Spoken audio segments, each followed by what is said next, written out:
अयोध्या में भव्य राम मंदिर का निर्माण कार्य जारी है। देश के सबसे भव्य मंदिर के एक एक हिस्से में सनातन धर्म का उदाहरण देखने को मिलेगा। रामलला अयोध्या में जल्द ही विराजमान होने वाले हैं। इस दिन का इंतजार लाखों करोड़ों भक्त बेसब्री से कर रहे हैं। अयोध्या नवनिर्मित राम मंदिर में रामलला के विग्रह की प्राण प्रतिष्ठा 22 जनवरी 2024 को होगी।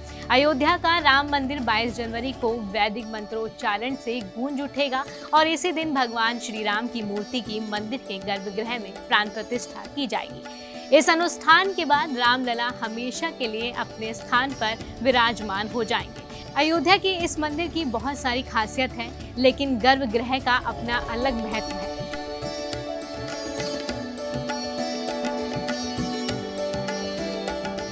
राम मंदिर का गर्भगृह दुनिया में मौजूदा मंदिरों में मूर्ति के सामने बड़ा पूजा अर्चना स्थल है। उत्तर प्रदेश के मुख्यमंत्री योगी आदित्यनाथ ने पिछले साल राम मंदिर के पवित्र गर्भगृह का शिलान्यास किया था। मंत्रोच्चारण के बीच उन्होंने गर्भगृह की आधारशिला रखी। अब मंदिर के अंदर बना ये गर्भगृह बनकर बिल्कुल तैयार है। राम मंदिर का गर्भगृह का साइज क्या होगा, तो बता दें कि अयोध्या के राम मंदिर का गर्भगृह 20 फीट लंबा और 20 फीट चौड़ा है। साथ ही इसे 161 फीट ऊंचा बनाया गया है। इससे पहले मंदिरों में सबसे बड़ा गर्भगृह सोमनाथ के मंदिर का था, जो 15 फीट लंबा और 15 फीट चौड़ा था। हिंदू मंदिरों में कई भाग होते हैं, जिसमें सबसे महत्वपूर्ण गर्भगृह होता है। गर्भगृह वह भाग होता है जहां मूर्ति की स्थापना की जाती है। इसका निर्माण शास्त्र सम्मत तरीके से किया जाता है। अब आपको बताते हैं कि ये गर्भगृह होता क्या है। मंदिर में जिस स्थान पर देवी देवताओं की मूर्ति रखी जाती है, उस प्रकोष्ठ को गर्भगृह कहते हैं। हिंदुओं के उपासना स्थल को मंदिर कहते हैं। वैसे मंदिर का शाब्दिक अर्थ घर होता है। गर्भगृह एक खिड़की रहित और कम रोशनी वाला कक्ष होता है, जिसे जानबूझकर ऐसा बनाया जाता है ताकि भक्त वहां पर जाकर दिमागी रूप से परमात्मा से जुड़ सके। गर्भगृह मंदिर में पश्चिम दिशा में बनाया जाता है। गर्भगृह का आकार कैसा होता है, तो बता दें गर्भगृह सामान्य रूप से वर्गाकार होता है। इसे ब्रह्मांड के सूक्ष्म जगत का प्रतिनिधि माना जाता है। इसके केंद्र में भगवान की मूर्ति रखी जाती है। तमिल भाषा में इसे करुवराई कहा जाता है, जिसका अर्थ गर्भगृह का आंतरिक भाग होता है। गर्भगृह के एक ओर मंदिर का द्वार और 3 ओर दीवारें होती हैं। ये द्वार बहुत अलंकृत तरीके से बनाए जाते हैं।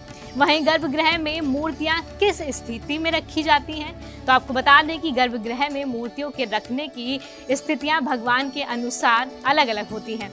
भगवान विष्णु आदि की मूर्ति आमतौर पर पिछली दीवार के सहारे रखी जाती है। वहीं शिवलिंग की स्थापना गर्भगृह के बीचों बीच की जाती है। गर्भगृह को मंदिर का ब्रह्मा स्थान कहा जाता है। मंदिरों में गर्भगृह क्यों बनाया जाता है, तो आपको बता दें कि अब ये सवाल भी है कि मंदिरों में गर्भगृह क्यों बनाए जाते हैं। तो इसका जवाब ये है कि भगवान के विराजमान स्थल को खुले में नहीं बनाया जाना चाहिए। इसलिए बड़े हॉल में छोटा कमरा बनाया जाता है, जिसमें मूर्ति को स्थापित किया जाता है। शास्त्रों में कहा गया है कि अशुद्ध वस्तुओं में हॉल में दर्शन नहीं करना चाहिए और इससे भगवान नाराज होते हैं। इस बात को ध्यान रखकर मंदिरों में गर्भगृह बनाया जाता है, ताकि आप जब प्रवेश करें तो इन बातों का ध्यान रखें। मंदिर कितनी शैलियों के होते हैं, तो बता दें राम मंदिर नागर शैली में बनाया जा रहा है, जिस शैली में उत्तर भारत के तमाम मंदिर बनते रहते हैं। मंदिरों के निर्माण में मुख्य तौर पर 3 प्रकार की शैलियां इस्तेमाल होती हैं: नागर, द्रविड़ और बेसर शैली। मंदिर निर्माण की शुरुआत कब से हुई, तो आपको बता दें कि मंदिर निर्माण की प्रक्रिया की शुरुआत मौर्य काल से मानी जाती है। आगे चलकर उसमें सुधार हुआ। गुप्त काल को मंदिरों को कई तरह की विशेषताओं से लैस देखा गया। इस समय संरक्षणात्मक मंदिरों के अलावा अन्य प्रकार के मंदिर देखने को मिले, जिनको चट्टानों को काटकर बनाया गया था, जैसे महाबलीपुरम का रथ मंडपम, जो 5वीं शताब्दी का मंदिर है। वहीं रामलला की प्राण प्रतिष्ठा से जुड़ी एक खबर ये भी सामने आई है कि आपको बता दें कि प्राण प्रतिष्ठा के समय 5 खास लोग गर्भगृह में मौजूद रहेंगे। इन 5 खास लोगों में से प्रधानमंत्री मोदी, योगी आदित्यनाथ, संघ प्रमुख मोहन भागवत, राज्यपाल आनंदीबेन पटेल, मुख्य आचार्य राम मंदिर के गर्भगृह में मौजूद रहेंगे।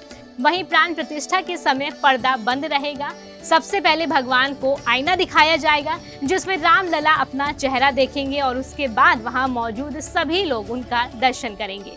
बता दें कि पूजा के लिए आचार्यों की 3 टीम भी बनाई गई है। तो इस खबर पर आपकी क्या राय है, आप हमारे साथ जरूर साझा करें और जनभावना टाइम्स के हमारी वेबसाइट पे आप हमारी सीरीज अयोध्या नामा पढ़ना बिल्कुल भी ना भूलें। नमस्कार।